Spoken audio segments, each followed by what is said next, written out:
your attention. So I don't have my hammer. So I'd like to call the meeting to order and recognize that tonight's meeting is being held on the traditional territory of the Snuneymuxw people. Are there any additions to our agenda tonight? Any deletions? Are there any changes in order? Do we have any objections to approval of the agenda? Seeing none. Any objections to the approval of the minutes for November 2nd or December 3rd? No objections. We're going to start our meeting with a presentation. Okay. Doesn't have anybody named here. Oh, no, so it's down further. Sorry, it's not point 2. Oh, okay. So we will be calling up Robin Gray. Right? Sorry. I believe she was going to do that under senior staff. So I don't know who we're going to do trustee responses on. Oh, okay. All right, sorry about that. So we're actually going to discuss reconciliation and our next steps. So I'll pass it over to John. Yeah, I'm passing. Yeah. Okay. You'll pass the baton this way? Very well. The only update that I have is in some discussions with senior staff, we kind of came up with the fact that one of the things that we're stumbling up against is that we have this board goal, and all of our other board goals have nice supporting documentation, and this one doesn't yet. And that's something that we need to start thinking about.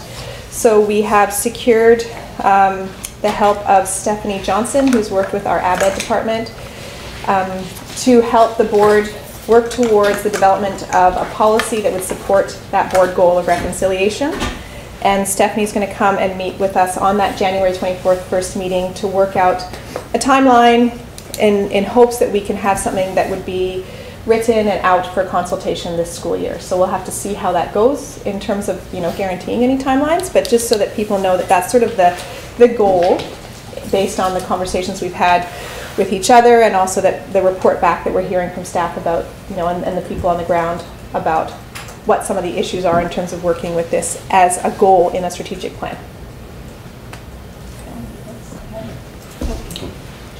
Well, I'm happy to hear that, but I was sort of confused because in the absence of any report, we were supposed to come up with some comments on our own.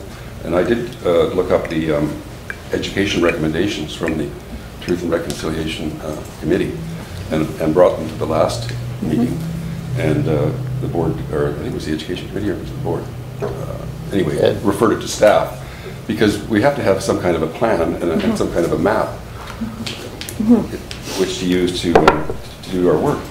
And I'm happy that staff will be working on that. I wish we all had copies of that section of the report on education so that we could reference that in our own work. And staff could respond to it as we go along in our own reconciliation path, and that we would know where the goal is. And that was a very long and well researched and hard journey that committee went on. And I think to ignore the recommendations related to education, I think we'd be doing them a disservice.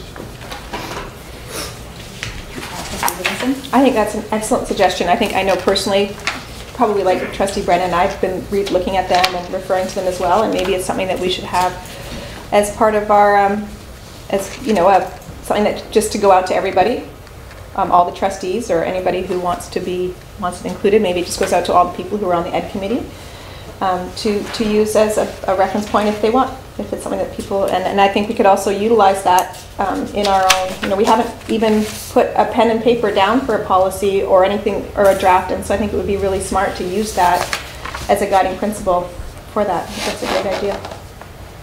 Okay, Superintendent Blaine. First a question, Trustee Brennan, did you submit those to the board?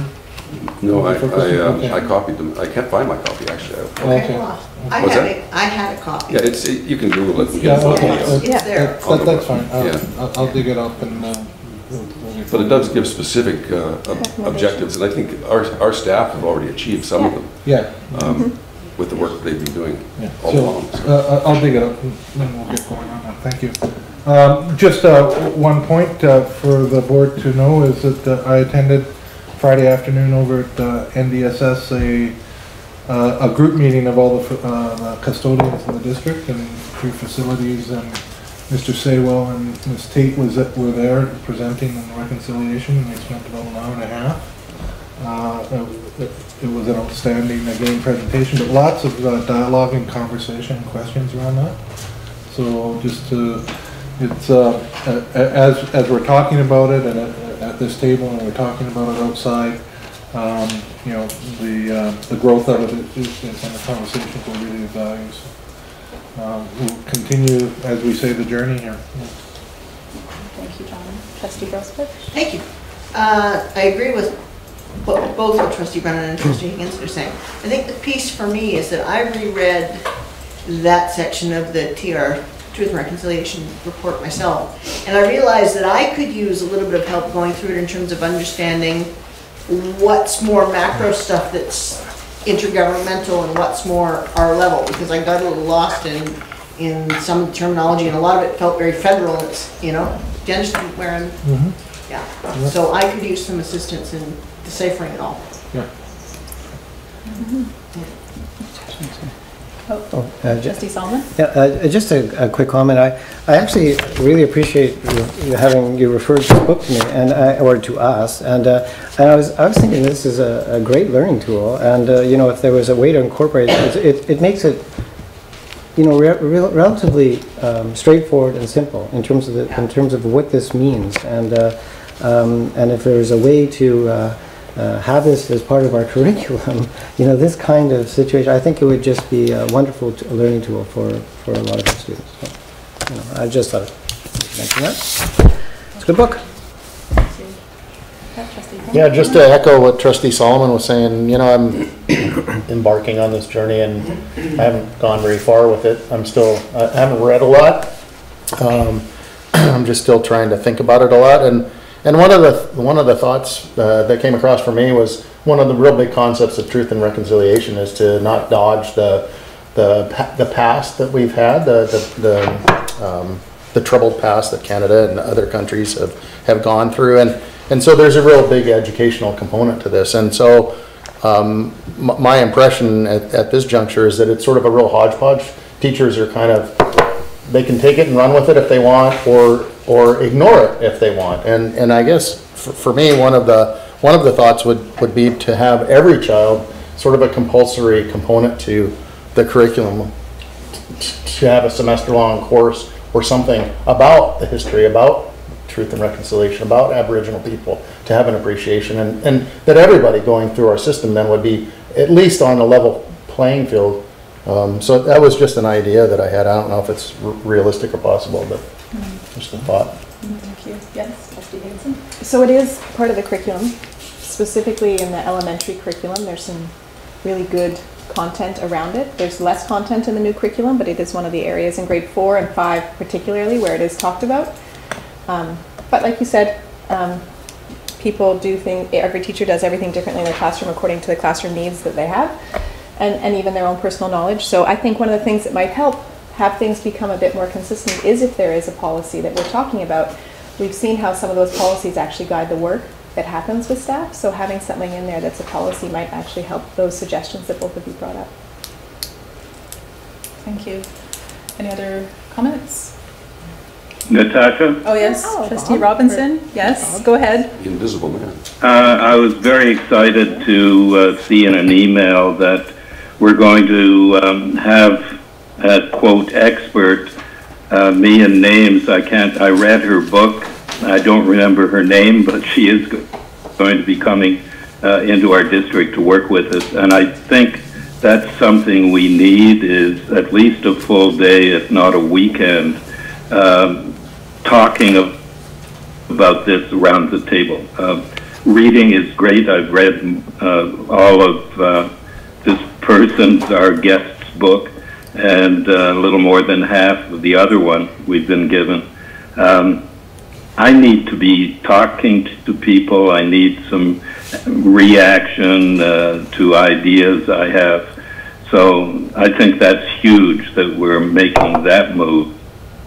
And also, the big thing that I picked up is we got to look at ourselves, not only as board members, but all of us settlers need to take a closer look at our biases and strengths in this area. Thank you, Bill.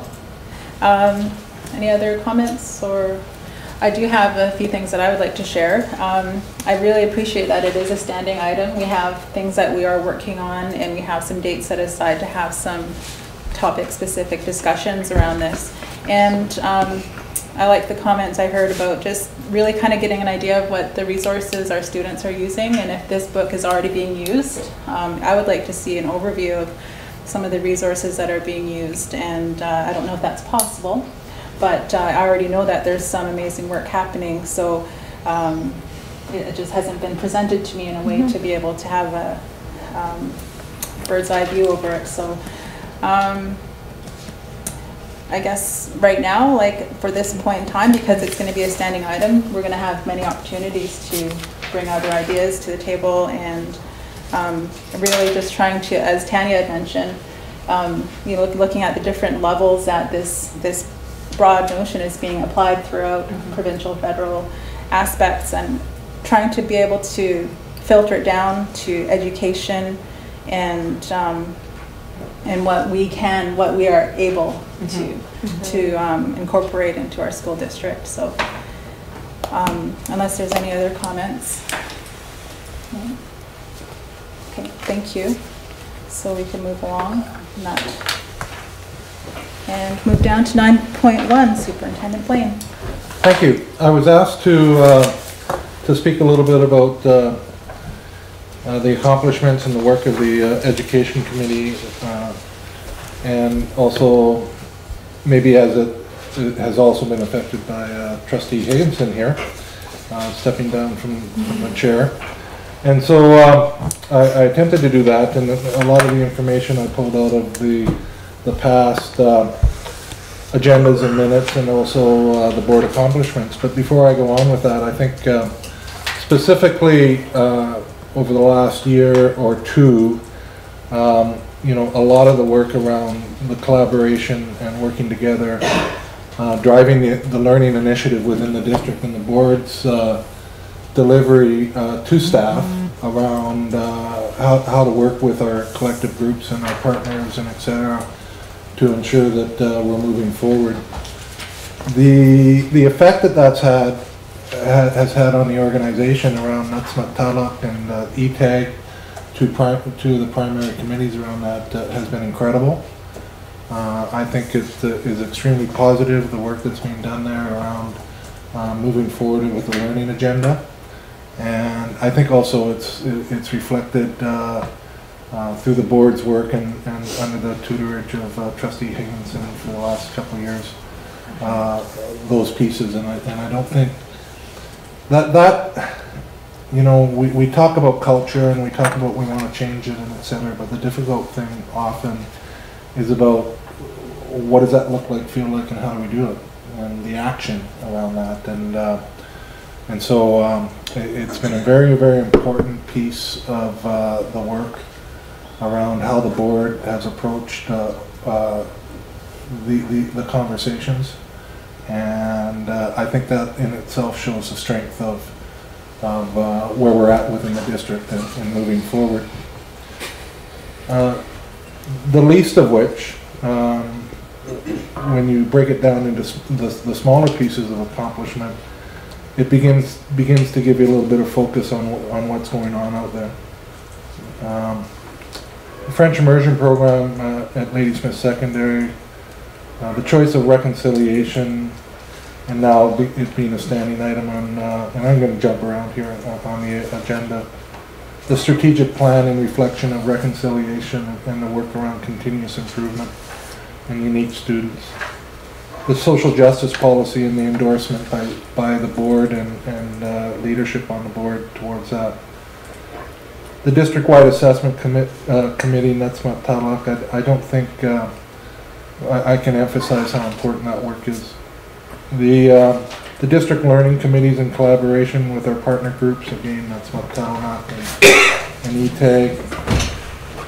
I know Trustee Higginson will recall the district calendar review and implementation of standardized timetables, PLCs, and anything else we could throw in under that topic for those discussions where the table full of people around, and we did. I think the comment from Trustee Higginson was, can we ever get to an end with it in some decisions, and we did, which was in itself amazing. Standardized and funded early years classroom, the board looked at that around K's. The endorsement of the Harewood Gym revamp and high performance. The endorsement of the Baseball Academy.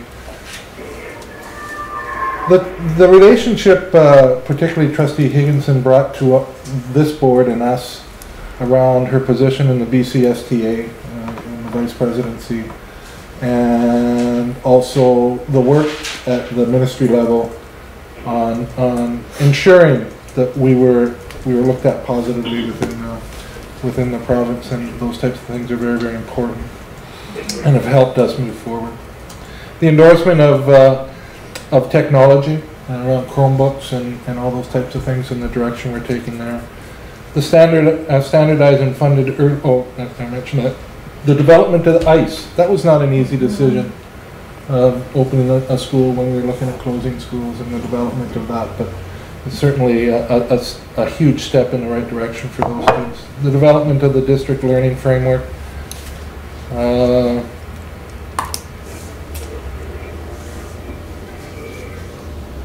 A real strong Trustee Higginson and the board, the strong advocacy around student learning. The public consultations and engagement, your voice and those types of things was a step outside of the normal box that the district was familiar with, and asking for input, and then that input in the influence and direction of the framework to wrap around input and influence on decision making and database decision making. The board ACE retreat, that's something small, but to this day, I'm not aware of a lot of districts that we took the time to meet together in a retreat type format, which was normally it's individuals and separated those types of things. Started the path to reconciliation, the NDSS lacrosse alignment, helping support, and lots of conversations that I personally would have with Trustee Higginson around how do we align to the province, the board, and district, and make that happen within the documentation that we're working on. Our curriculum, I know that particularly again Trustee Higginson and her knowledge from schools and the work that she's done in the past has heavily influenced us in some of the work that we've done.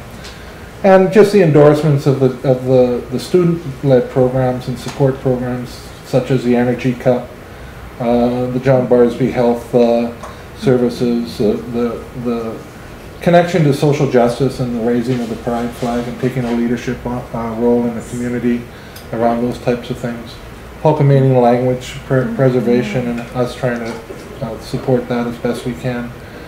And those are, and the support for us around our department heads and the lead learners in that model that we embarked. So the work of the Education Committee, there were many, many other things, and the influence and the general direction that you send to us is undaunted, and as staff we appreciate it because it certainly helps, because we can work things through in advance before we are out in the public talking about things, and the ability to work those things out sometimes before we get there, and so we know the types of questions that will be asked so that we can give quality answers and informative feedback to the board to help support them. So I think that's kind of what you wanted. It is, actually, yes. And yeah, it's impressive when you write it all down. Yeah, for sure. Well, we're getting ready for a new year, and it's amazing what has been accomplished in the past year. Are there any comments or questions from the board? The list that I took that off was that running list, and we can add to it whenever you like. Just email it to Karen if we missed something, because you as board members started the list at the retreat, if you recall. Well, I guess all I can say is that a big thank you to everybody that has helped with the execution of these plans and helping develop them, and our partners as well who had been able to provide input to some of these amazing things. So thank you. Trustee Higginson? I appreciate hearing my name so much in there. Who doesn't like hearing their name? But I do think it's important to say, you know, for the public and the committee that this, you know, as the chair of the committee, it's not one person. You're just speaking for the voice of the committee. So that, you know, it was nice to hear my name a lot, but this committee accomplishes this together. Not I just get to be the person who goes to the extra meeting to bring those voices forward for agenda and stuff. So it's this committee that's done a lot, and we've got, you know, a lot under our belt and a whole other year left in this term to accomplish a lot, and also just a few more months. Yes. Yes. Well, Happy New Year, everybody. So that's it. We can go down to 9.2. We can get on to our update on rollout of secondary new curriculum.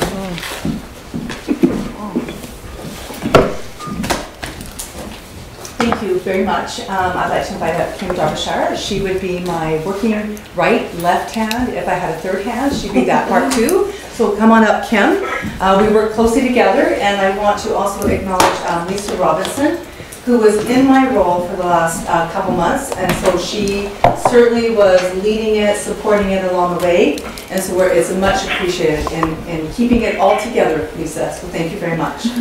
So we have a bit of a presentation for you.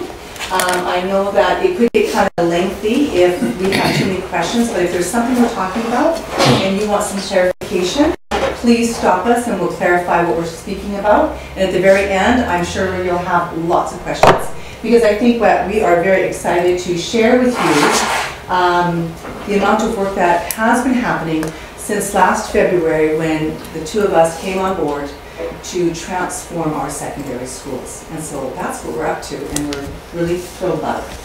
So here is our tree. It's representing the work that we're doing.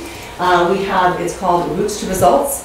And what I want to do is just show you down here. These will be the pillars that we're working from, and I'll describe them. We'll pull back out, and then here's our major initiatives that we're going to talk about probably at great length and great detail. And then up here is our 3-year plan, where we finished one year, but we'll be working on the second and the third year. All right? So I just figure out how to work this thing. I know you helped me earlier, Dale, but now, of course, I might have to just do something different. Oops. Oops. Oh dear. Oh dear. Oh dear. Here we go. General Burgos to the rescue.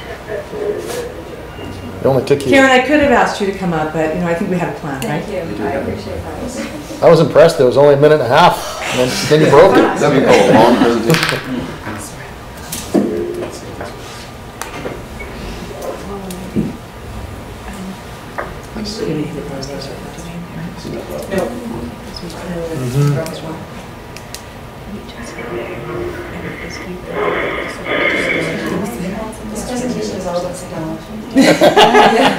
We're moving forward in our secondary schools just like this.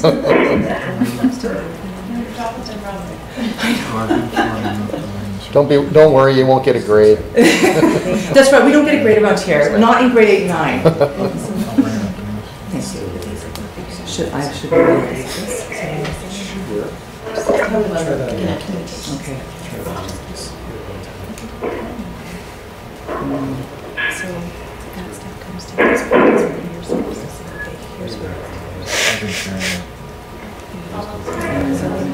That's where I was starting. All right. Any switch. All right, here we go. Okay, so the pillars of the work that we're looking at would be around transformation. We are looking at modernizing our education in this changing world, and we know that's very applicable to our students right now. One of our pillars that we're working from The second one, oops, here we go. The second one would be around engagement. We are looking at engaging all of our learners in our secondary schools, but just not our students, but our adults as well.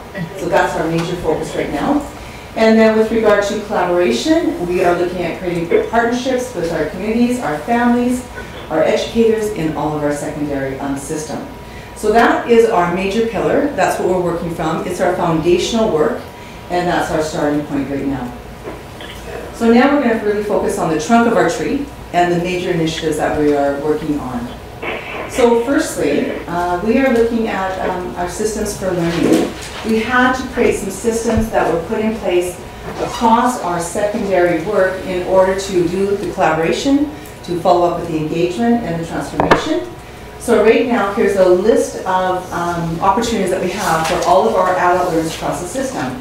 We have our learning leaders meeting. We have our Meet and Eat learning series. We have our principals' secondary weekly meetings. We have our secondary teachers newsletter that comes out bi-weekly. We have our learning coordinators. We have our learning commons teachers that we're working with, who would be our librarians. And we also have a partnership with our IS department. We're creating a really strong focus with our DPAC, where we're meeting with them monthly so they can hear what we're doing. And then we're also initiating a parent learning series, which is going to be starting in March, which we're thrilled about. But I really want to target right now just an example, tell you a little bit of story about what's happening around our learning leaders. Now, learning leaders are formally known as department heads, and so they would meet monthly, but right now they're meeting bi-monthly with us as a team, because what we're looking at is a multifaceted approach to their learning. They are informing us what do they need, and we're really focusing on our learning framework, which is around curriculum, assessment, reporting, collaboration, safe and caring and inclusive schools. So that's the work we're doing with our formerly known department head leaders, our learning leaders. And Kim did a fantastic presentation around reconciliation in her own learning in front of these learning leaders. Now there would be 70s across our whole school system that we gather together every other month. And it's been quite profound. And the book, Speaking Our Truth, was given to every one of those teacher leaders at our school site. And the notion behind them receiving that book had everything to do with the fact that what Kim presented, our hope is that the action part of this is that they would go back to their school, make themselves vulnerable like she did, and showcase what can really happen around their own learning and their learning of their staff. So that's one example of the systems work that we're doing at our school sites, but a whole list of that collaborative work. And the second aspect, and I know Trustee Blesnick, you spoke about this at our last meeting around the Graduation 2018 program.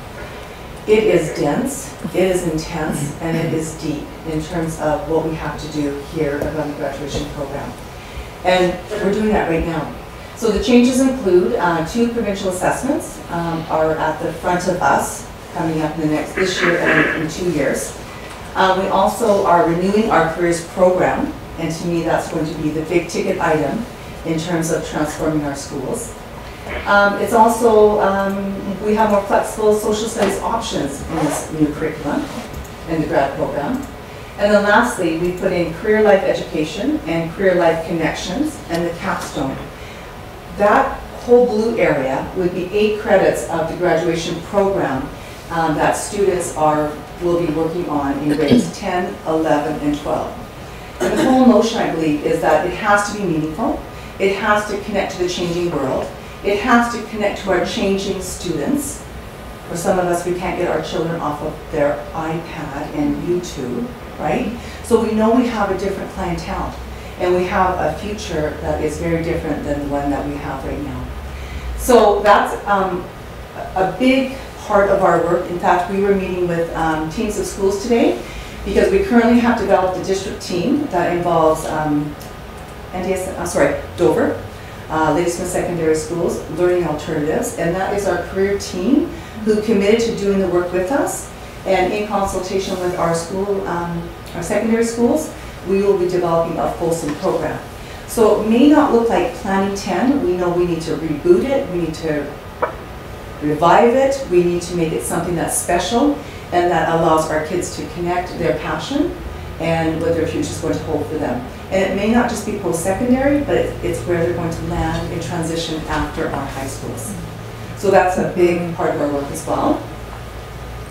So the next, and we'll talk a little bit more, the next initiative, I think I'm going to hand this over to Kim. Okay. I get the baton way? Okay. Don't go the other way? Or Don't go the other way, you lose it all. Is it okay actually if I stand over here, because first of all that gets me off the camera maybe? And Dale can follow it doesn't? Dale can follow me? You guys are used to talking on film and I am not used to talking. It's called stalking? Curriculum assessment and reporting are three really big pieces of the revised or the renewed grad program. There's been some huge directional shifts in, maybe I won't stand over here. Such a good There's been some massive directional shifts in the curriculum, and some of those shifts have really made some huge impact in certain curricular areas. So for example, I'm just going to skip here. Our ADST, our Applied Design Skills and Technologies, that's all of our elective courses, which includes our arts ed courses, it includes our cooking, our tech, our woodwork. That has been completely redesigned to encompass this design thinking model, which is a completely different way of looking at a skills-based program. It's now a design-based program where there's this whole cycle of design thinking, which includes ideating and prototyping and testing before you actually create. And that's a huge piece of the ADST curriculum is getting kids to understand what they're doing, design it, think about it, create it, prototype it, and then use it. And how many times have we seen kids use something they have no idea how to fix if it breaks because they were not involved in the creation of that thing. So that design thinking model is pervasive throughout almost all of our curricular areas, but most specifically in these elective areas. And an offshoot of design thinking is computational thinking. And computational thinking is really exciting because that's problem solving. And when we think about computational thinking, some of you are automatically thinking about kids on computers doing coding or computing.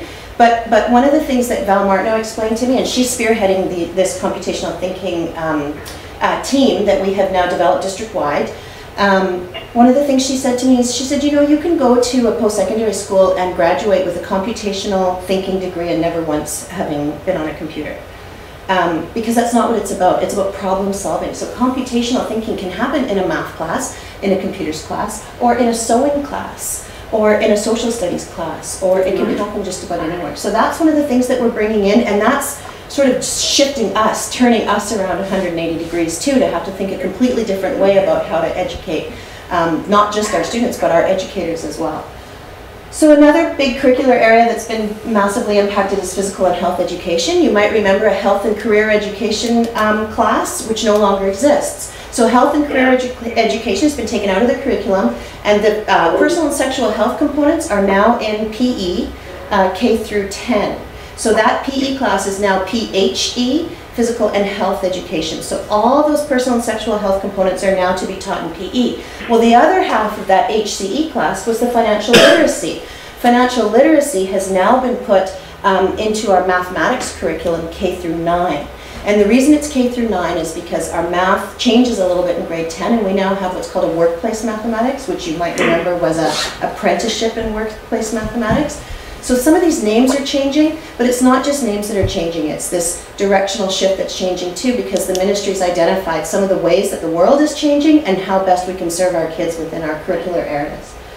I'm going to skip down to board authority and authorized courses. So that's something that's also been a huge undertaking, because our courses, our locally developed courses, have been approved at our local level. They were approved under a template that doesn't match the current ministry curriculum template. That I don't know if you've had a really close look at that. It's a know, do, and understand template, where there are big ideas, and then the learning standards, which is how we assess and report, are the curricular competencies and the content. So that is a completely different framework for what our curriculum used to look like. So our board authority and authorized courses were approved under a completely different framework. So what's happening this year is they're all shutting down. The grade 10 ones this year are closing. They're not available to us after this year because we have a new curriculum coming out for grade 10 next year. So if we want to keep any of those courses, they have to be rewritten under the new framework, which is a great time to reboot and rethink about how we're delivering some of these courses and whether we're delivering them under this really relevant framework. There are two things that are pervasive through all of our curricular areas, and I was really happy to hear your conversation earlier about reconciliation, because one of the things that is pervasive through every single curricular area, K through 12, is Aboriginal understandings and perspectives. So that is something that will be embedded in every single curricular area, whether it's an elective or a core course. And if you have a look at any of the curricular documents, you can see in the content that there are ministry suggestions of how to embed those Aboriginal understandings into every single curricular area. So that's that. Dale. Just gave you a shot. Wow. Would you like to hold this? No. just click that button. Now you know your time is up. Is that what happens around here? Okay, so that's one of the things that's pervasive through all of our curriculum, and the second thing is core competencies, which is on the next slide. If Which you're not going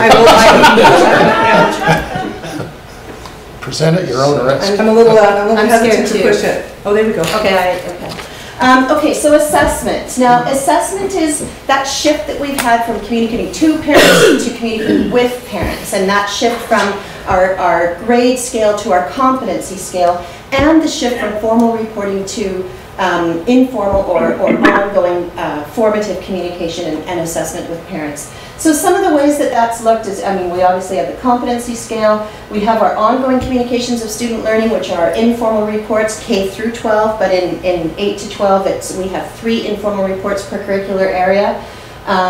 The student self-assessment of core competencies. Now, our core competencies are personal social responsibility, communication, and critical thinking. Those are our 3 main core competencies that are also embedded through all of our curricular areas. Our students are mandated to self-assess on how they have accessed the core competencies in all of their courses. We are mandated to report that they have self-assessed. So that's sort of our next step, is working towards making that a meaningful assessment, but also a meaningful reporting to parents, to students, to educators, that sort of, triple threat of what education really is, the three pieces. So that's next. And then, of course, Fresh Grade has been a huge undertaking, introducing the technology platform of Fresh Grade as a tool for communicating student learning. Of course, we're really working hard on building capacity around fresh grading being a tool, but communicating student learning really being the big idea. And Fresh Grade is a way to communicate student learning. I'm really scared. Okay, reporting is the third leg of the stool here. MyEdBC has really been underutilized.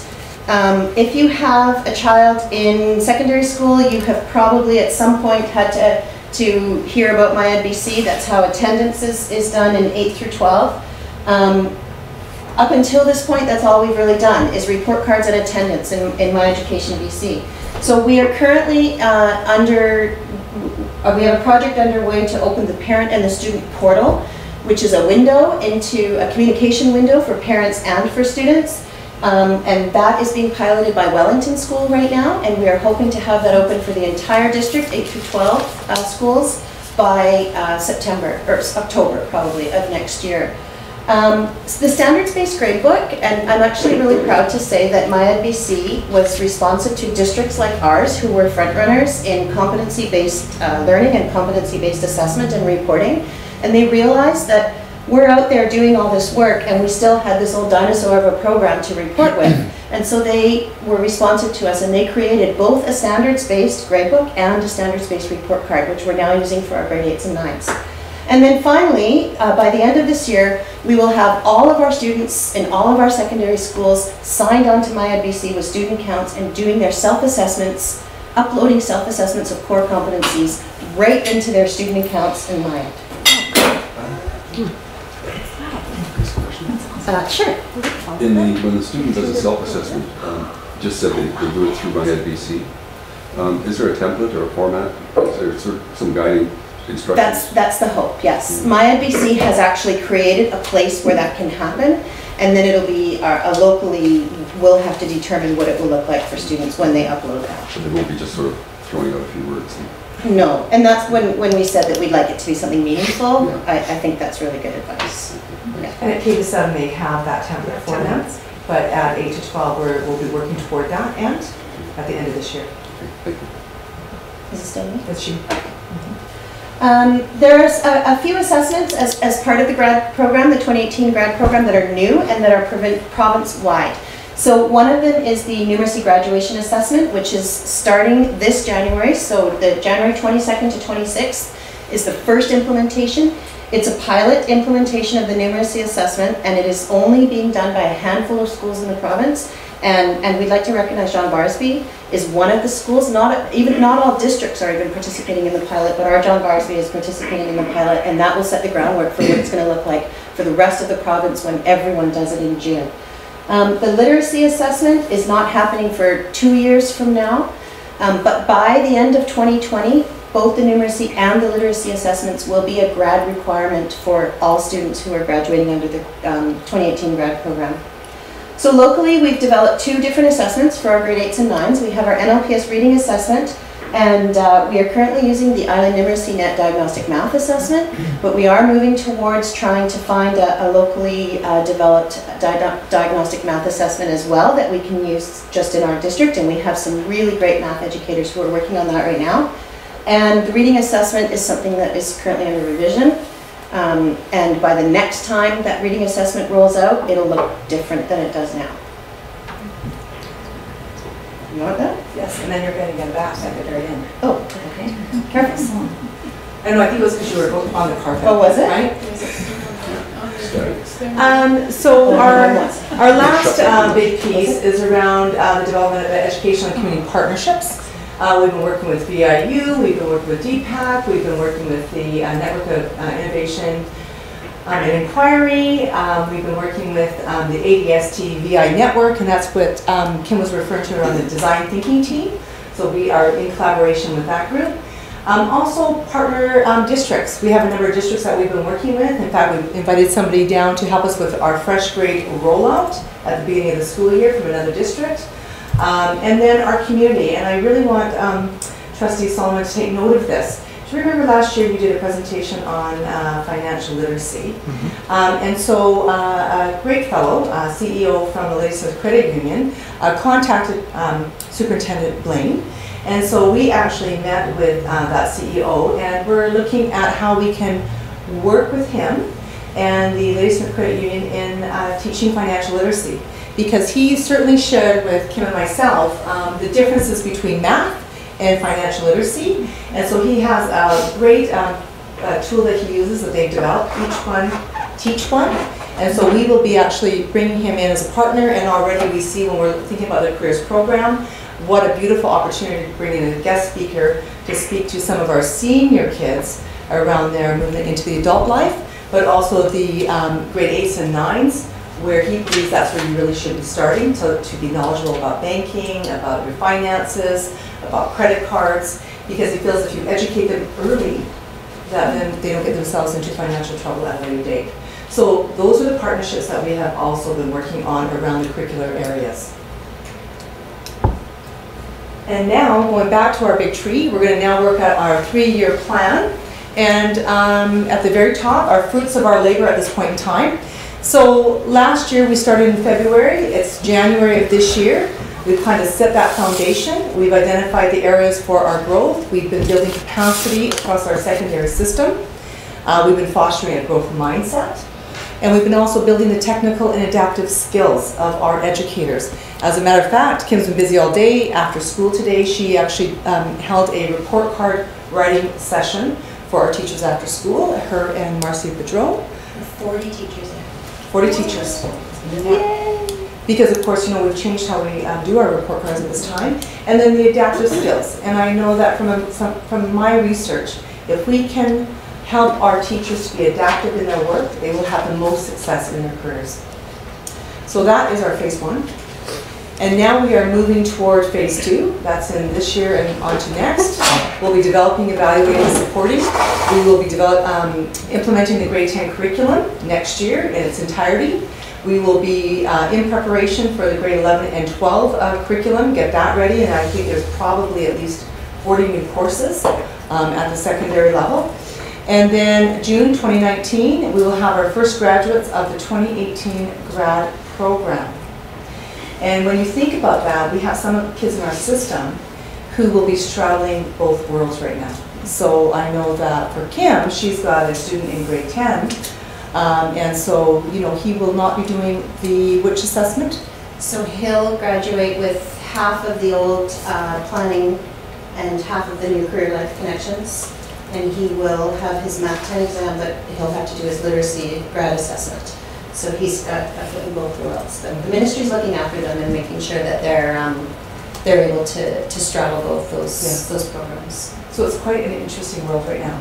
And so as much as we're speaking about that, you can imagine a little bit of, there could be chaos in our secondary system, but I truly believe that the work that we're doing, connecting people, collaborating, engaging them, that we will transform our system, because that is really the underlying notion of what the curricular changes were all about, is transforming it. And I think that secondary systems have been very traditional in nature, very system-oriented because of the number of kids that they have, but at the same time, we have to personalize their time there and get them to a place with a great group of skills, great core competencies, and then off to a wonderful world that they can have. So that's phase 2. I'll move on. And then phase 3, our transformation continues. 2019-2020, implementation of grade 11 and 12 redesign curriculum, implementation of the capstone project in the Career Life Connections, and that will be, again, part of that careers program where they have to have a capstone of when they leave our system and what they have delved in deeply, or maybe they have actually looked at something very broad. And then, of course, the first year of the provincial literacy assessment. And of course, we want every one of our graduates to cross that stage with dignity, purpose, and options. And I'm going to push the next button, and I think, Kim, you want to just talk a little bit about this? So this is just our sort of parting thoughts before, if you had any questions. First of all, I really like the play on words, the 2020 vision. Did you get it? I did. That's good. When I was at the career conference in November, there was a presentation, and she opened with this statement. She said, you know, we used to prepare our students for something, and now we prepare our students for anything. And I felt like that was a really profound statement for us to think about as our secondary students leave our system, is we don't know what our grade 8s are going to be doing in 5-6 years. We don't know what jobs are even going to be available for them and what won't be, and how our world will change between now and then. So when we're educating our grade 8s, our grade 9s, our grade 10s, we need to be really aware of the fact that we can't pigeonhole them into a world that we define. We have to give them the opportunities and prepare them for any possibility, and allow them to identify themselves in a world that they define, not something that is defined by our system. Okay, that's the end of our presentation. I'm sure you have some questions. Sorry that we were so fast.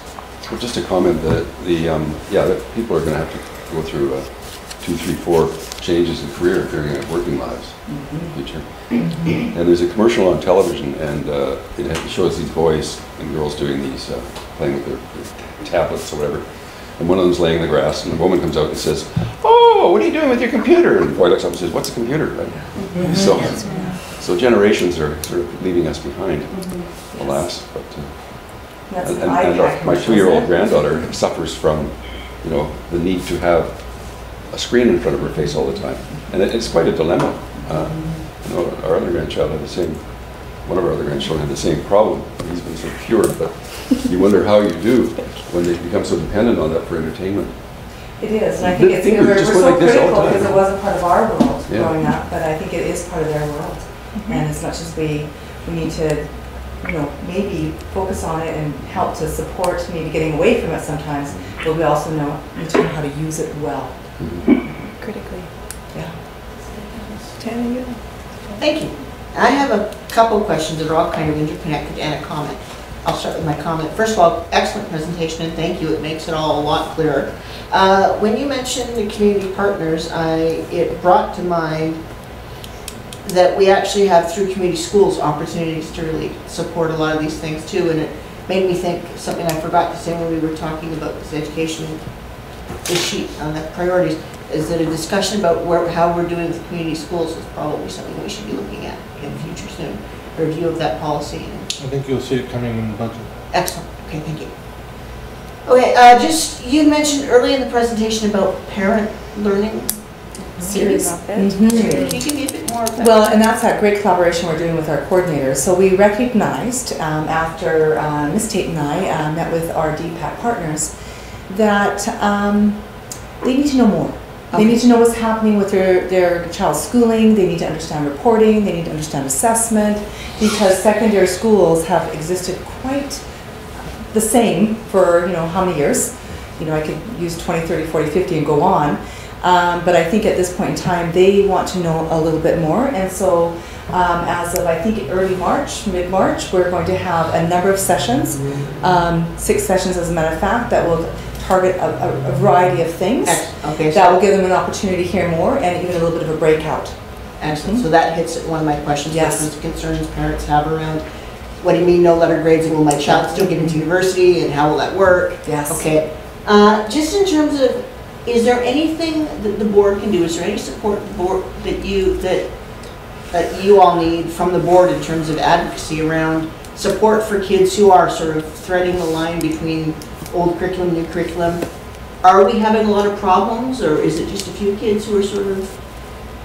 Well, I think that even today, speaking with 3 schools that we've met with in the last 2 days around our careers program, they certainly address that concern around students who may have some vulnerabilities. They want to make sure that if we're developing a fulsome career program for a 3-year program, that we want to make sure that it doesn't come to a place that there's haves and have-nots. Yeah. Okay, and so I think that that's certainly something we're going to look at. Is around how we're inclusive, how do we support our kids. And I know that as a senior management team and all of our coordinators, and I think in our entire district plus you folks, we're really concerned about our most vulnerable out there. Yeah. Yes. Yeah. But I think the biggest thing when you make that comment, I think it's just around the growth and the capacity building of our educators. Okay. Because this is the change and the transformation for them. This is about becoming that adaptive learner as a educator. Because this change process. Yeah, the reason I asked is I do have heard the concerns about the locally developed courses changing and not, and whether things are going to be grandfathered and accepted. And I mean, it's not your fault. I want to be clear. I'm not criticizing anybody here. It's life. I mean, it happened to friends of mine in university. I was going to get transfer credit for this course, and now I'm not. Yes. Well, we're going to support that endeavor as well. So as they look at them becoming more localized, we're going to help them, support them, provide them some release time, work toward creating a curriculum so that we can authorize it at a local level. Okay. Yeah. Can I just piggyback on that a little bit? One of the best ways to avoid some of those kids that fall through the crack, because it's not just a handful of kids who are straddling 2 grad programs, it's entire grades. Yeah.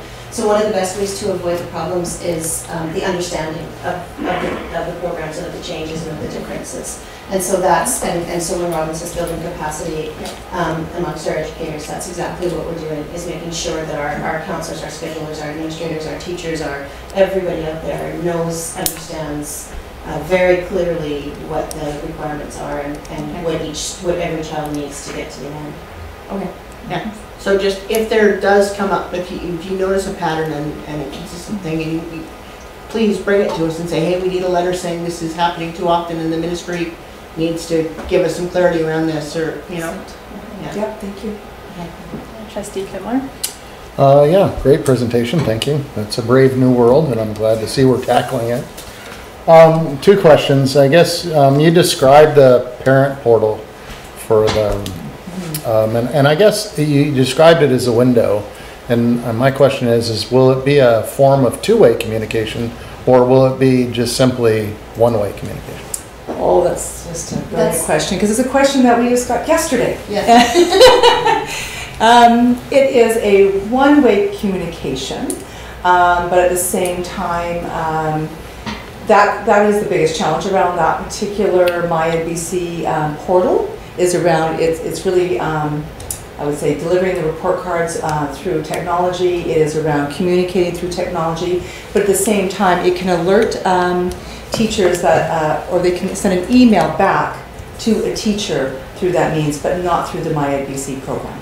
So it is a view-only portal for parents. They can't edit anything inside of it, but it does open a communication platform. So there is an email communication platform that is open. Yeah, and as a parent, I think that's the most important part from my perspective. It's not that I don't want to change anything, but sometimes there is a need to communicate and close that circle. Well, can I add to that? And that's why we initiated the Fresh Grade program, because that one is interactive, as you know, whereas MyEd is not, but MyEd is really the provincial system, student information system, that we want our educators, again, to become fluent at in terms of its usage. Why not open it up to a place that we could use it at a higher level? Sure, sure. And my other question, and it's more a lack of understanding on my part because I grew up in the United States, so I'm familiar with the SAT and the GRE and the MCATs and all of that. So the post-secondary, are they on board with the new thing and how's it working, and will it be a smooth transition for students exiting and going into post-secondary here? Well, I'll comment, and maybe Kim can even go a little bit further. I think that's one of the reasons that we are, in with regard to our reporting order, that it is only gradeless at grade 8 and 9 at this point in time. I think right now the ministry is still in conversation with our post-secondary institutions, and that's one of the reasons that they have not changed the 10, 11, and 12 program. As a matter of fact, with regard to the careers program, those 2 courses we talked about, it will be graded in a percentage, just like every other course out there. So, you know, I'm not sure where we're at, you know, at the ministry level, but I know that those conversations are taking place. But we're still doing a bit of the 10, 11, 12 is our graduation program. And with respect to the grad assessments, the numeracy and the literacy assessments, they will appear in a transcript. And post-secondaries are aware that the English 12 exam is, which many post-secondaries had used as an entrance exam. That's no longer going to be available, but those 2 grad assessments will be on transcripts. Okay, great. Thanks. Trustee Higginson? And I'll just quickly jump on that too, is that you are at the ministry is in constant contact with them, and there was this big group that involved the post-secondary when they were talking about the changes in reporting. But BC is one of the few provinces that has standardized exams as a requirement for graduation, provincially standardized exams. Very few provinces or territories have these things. But our universities let students in from other provinces. And it's really important for parents, I think, to remember that, and for the universities themselves, to remember that there are lots of places that we let kids in that don't have standardized exams. And so this is a change, it's a colossal change, and universities have governance structures as well that take, my understanding, is up to 3 years to make those shifts as well. So if they weren't on board at the exact same time the ministry was on board, and now they're just getting on board, they're delayed in getting on board. And so it's not, people shouldn't fear the change in the sense of this isn't, my kid's not going to get let in. It's that it's a shift in how we have done things in BC, but provinces across the country are using literacy and numeracy exams at the high, 1 or 2 during the secondary as the benchmark to make sure that kids are prepared, but they don't have standardized exams across the country. We're one of the few. So kids do get let into BC universities from Ontario, from Quebec, from provinces that don't have these types of things. So it's just a matter of us figuring out at the university level for them to figure out how to accept BC kids as well, since they've been accepting them in one way. So. Solomon. So just a comment, thank you both very, very much. I think that was a really, really good presentation. I know there's a lot of challenges, and I know you're trying to deal with them as you go. I really like that last statement, that's very good. I think that it's also been used, there's school and then there's the real world, and I think the goal is to blend the two so they're prepared for the real world and through the educational system. So I know you're working on that. And I guess there is this dilemma, in terms of, there's a lot of dilemmas, a lot of challenges, but in terms of the the technology aspect, and I know Trustee Brennan brought it up about kids. It's an issue because we want kids to be very fluent with the technology, but we also want them to be able to communicate without a device or of some sort. So I know that we walk a balance with that, and I'm sure that that's just one of the other challenges that we have. So, anyway, there's no question. If I broached out with many secondary teachers, they would have a lot to say. Yeah, no, I'm sure. With regard to taking that technology away from them while they're in class, right? Yeah. But if I could comment that that's also, I think that was a challenge that was identified when this curriculum was being designed, which is why those core competencies are so important. Right. And why they've been embedded through all the grades, through all the curricular areas, so that, communication, which includes, personal communication, critical thinking skills, personal social responsibility, all of those things are core competencies that students need to exhibit outside of staring at the screen. So I think that's why that was embedded, because that challenge was already identified. That's good. Thank you. Thank you. Are there any other questions? I just had one, and it was just around school culture, and I was just wondering if any of these new changes have had an impact on school culture or changes, anything like that. I mean, I don't have any great data, qualitative or quantitative. Yes. However, I would say that the number of people that are coming to our Meet and Eat opportunities, the number of people that are engaging in the new learning, I think that is indicative of the culture changing around learning. Okay. They recognize that, wow, we have a lot to do, and I think with some of our systems in place, they have somebody to talk to, somebody to touch their shoulder on. How do I go from here and there? So I think that, the work, and I'm really impressed with Kim's work out there. She's certainly standing in front of secondary school staffs constantly to articulate some of the changes out there to them, so they feel supported while this change is underway. So I think it's been very positive. Now, I'm not sure if all of you have heard that while you're out there, but I think that we definitely are supporting them, and it's a culture of change now. And there's a level of expectation as well. For sure. Trustee Higginson? I just thought of something when you were talking, and I'm going to share a little anecdote that involves you. I know, no, it's a good one. I love this because it's like I think we've all heard these little tidbits, but what I really appreciated was that this is all those little tidbits put into one place, and now we have this little presentation that's going to be on our, YouTube channel that we can go back to refer to, and also maybe getting a copy of this presentation where we have the information. But when the ministry announced the delay in the graduation program, we were at the equity scan together. And I got the email based on, just my provincial stuff with the BCSTA, and you and Justin were sitting right next to me, and I showed you, and you guys read it. And your response was like, oh, we're so ready, don't delay it. And I loved that. I loved that. Like, we are ready, don't delay it.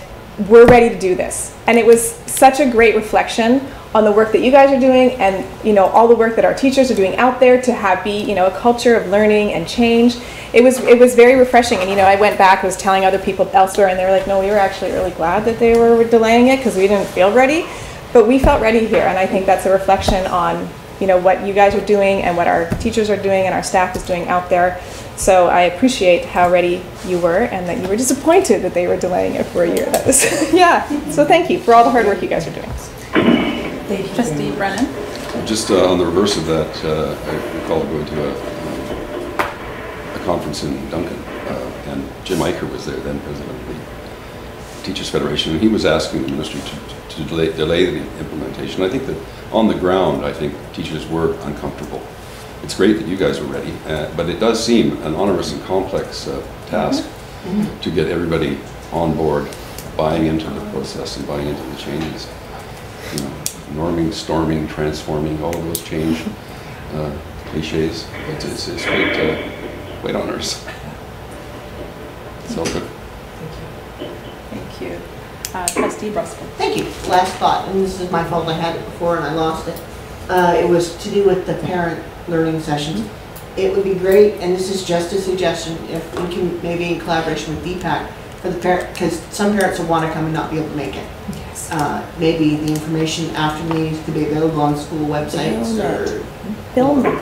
Pardon? Can we film them Film them? and put them on our YouTube channel? Absolutely could. That would be fantastic. That was just a thought, just for people who can't.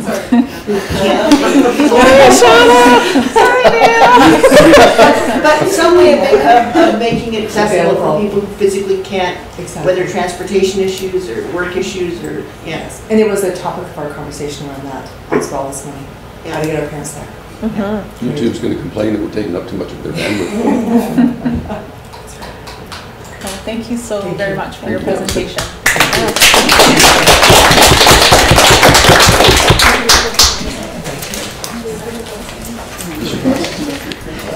Oh yeah, you don't need to read it? Anyway, So I believe we do not have any correspondence referred from the regular board meeting. And we do not have any unfinished business. And down to 12.1. Was hoping to have a discussion just around education committee meeting structure. And trustees have received a handout that is in draft format, which the hope is that we can have a look at some priorities to lay out for the upcoming year. And it is a skeletal draft, and I am hoping to gather some ideas around what we can add or what we may remove from this list. So you probably have had a chance to review it, so I guess we can just talk about it. Trustee Brennan. well, I'm happy to see this, Chair. This is something that I think we've needed for some time, and we have to have a work plan. We only have 10 meetings a year, so we have to really plan thoroughly. And we've lost some meetings over the last couple of years, so that reduces the numbers and reduces the work of the committee. So these are good items. I responded to Trustee Higginson and she asked for some thoughts and ideas. Most of the stuff I think is on here. Others, I guess, would be like physical education. How healthy are our students, right? And we could, find out from our health administrator how that is, and from teachers and staff. But this is a great start to develop a work plan, a 10-meeting work plan for the next year. So I'm really happy to see it. Thank you. Trustee Brennan. Anybody else? Trustee Buzzich. Well, I referenced community schools already. Under, where is it? I don't remember. Departments. I didn't specifically see learning services listed. It would be good to, for me, I always want to hear how we know that how we know that we know things are working in terms of our distance learning programs and in terms of RTI. And again, I don't want to get into this nitty-gritty of the operational pieces of it, but how do we know what's working, what's not, and what are we doing with the things that aren't? Okay, thank you. Superintendent Blaine. Yeah, just to clarify under departments, I didn't put the rest of it in there because we had already done, so that the regulars, learning services, IT, all those types of things would be presentations. Okay. But Trustee Bob had mentioned these specifically as well, so I wanted to make sure they were in there. Okay. Trustee Higginson. So it's probably in here in the language somewhere that I'm missing, and I apologize if I am. One of the things, we used to do it, and then we stopped doing it because the ministry stopped requiring it, which was the annual report by the superintendent. I think we did it for the first 2 years, and then the framework changed, and I really liked it, and I kind of miss it. And I think it's an important review of the year. It's not just, I think this says report of achievements on learning. There's a lot of things that it could fall under, but what I really liked was just hearing, here are the goals we set. Here's what here's the markers that we have that showed that we achieved them or didn't achieve them. Here's our areas for improvement. And, we had a discussion on grad rates, on areas where we could see that we needed to do better, stuff like that. And I kind of miss that, and I would really like to see us implementing something like that on an annual basis in a particular month, probably around February after all the ministry, I don't know what's going to happen under the new framework, but right now it's around this time of year that all the reports come out, so it would seem like it would be a February. So that's something that I would like to see. And also, something I know you and I have thrown this idea around, but something that I'd really love to see us try to implement is having I have this vision. It's a pyramid. So we have the district strategic plan, and then I have this vision that we have school plans, and then teachers can link their annual, if they do them, learning plans to the school plans. So everything is linked. And I would love to see us pull that into Ed Committee in a way that we are looking at school plans and how they're tied to the district strategic plan, just so that we know that the whole bus is moving in the same direction. And so I would love to see that maybe tied in, that maybe we have 2 a month or something come in to show that's not enough months, to show how their school plan is linked to the strategic plan and what they're doing. Some examples of that in the classrooms to have that. So that's something that I would like to see us tying in somehow. Okay, thank you, Stephanie. Superintendent Blaine? Yeah, thanks. Well, it's interesting, both of your comments are linked to the framework and where we're trying to go with that. And it would be a good discussion at the board level to inform the superintendent on which way we want to look at that and whether or not you want 2 reports or not. Since the framework is based around the department, the superintendent and secretary treasurer speak at the budget time. They speak at a directional statement from the superintendent in shifting into the budget, and then the departments expressing how they are meeting and aligning to the goals and directives based on the school district. And in the past, as you recall, there would be a superintendent's report of achievement and those types of things. So we certainly have shifted. If we adopt and continue to adopt the framework, which we've been directed, and as the framework is written right now, it reflects this timeline that you see here, and doesn't reflect the beginning of the year superintendent's report, the end of the year. It's more in the middle. So interesting conversation, and not that it can't change at that time. I think also, and I don't want the schools to go into a digression here, but the whole idea around school goals is again the goal that, and I'm going to kind of throw this out there again, is that the trustees have zones, and they should be involved in those local school conversations with the principal around the school goals, and be in those meetings. And then at the end of the year, the meeting of the superintendent or the principals speaking out on how they accomplish those goals.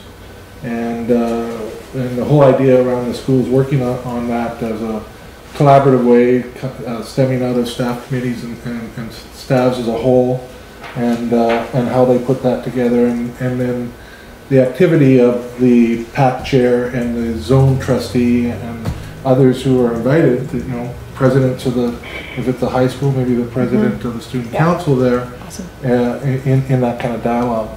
That's kind of the big picture of how the framework works here. So of course it's adjustable. It's we're in the kind of the first or second year of it, as you're well aware, and we're tweaking it as we go along. But the focus of the presentations are for the departments to talk about their accomplishments, their concerns, and show the board the data on how they're knowing that they're recognizing that they're improving, or that they need to do some extended work. Okay. Trustee Brennan? The zone trustees used to get copies of the school plan early in the fall, and I think the idea of the superintendent is good. That as a trustee, I was never involved in the development of the plan, but that's certainly possible. And really, the meeting is just a verbal explanation. Yeah. Yeah, they develop it and then invite you in. And most plans that I saw, because we could get them, they were in the trustee zone office, or trustee office, were consistent and congruent with the district's plan. I mean, social responsibility, you know, where's the social responsibility section? Because typically there was one in each of the school plans. So there was an allegiance between the school goals and the overall district goals, although each school had its own kind of unique way of achieving it. Okay. So how would we like to move forward? We've had some suggestions to add. Trustee Brennan? Well, I think another draft would be useful, Chair, and also a work plan that identified when these issues would be discussed. That would give staff time to realistically plan if they needed to present anything, any information, and for the year, right? So each month would have a tentative agenda, I guess. You can always add to it if there's some emergent item. But a tentative agenda so that trustees could do their own research and we'd have a good discussion. I think that that would be something to look forward to. Okay, thank you. All right, so would it be reasonable to assume that we could have a draft 2 for our next education committee to review? Sure. I think that sounds like a great idea. Perfect. Thank you. And pick a couple of these to have on the agenda. Yes. Okay. Superintendent Blank? So just on top of that, we're headed into budget, so we'll be giving lots of presentations and et cetera for the board. I look forward. Not. Okay, if there are no other comments or questions, Trustee Velocity? Just to confirm, just quick to confirm. So then, if we I would like to go home and compare this to some notes I've made about this subject. So I can do that and send it directly to you? For sure. Yeah. Yes. Anybody else? Trustee Robinson? No comment at this time. Okay, thank you. All right. I would like to get a copy of the... Oh, yes. That would help. Thank you. Yes, for sure. Isn't there a tube you put it in and it's sort of a vacuum that takes it all the way down to Puerto Vallarta, I think? Yes. Good idea. And a bottle. Yeah. To Margaritaville. That's right. So do we have any questions? If not, so I guess can I have a motion to adjourn? Can I just say one thing? Just Yes. a quick reminder before we adjourn that if you have feedback on the principles, the guiding principles for the funding formula review, just another reminder. I know Karen amazingly sent us that email to get those to Karen. Just another quick reminder. Thank you. Okay, motion adjourned. Stephanie Higginson, seconded by Trustee Brennan. Anyone opposed? There we go.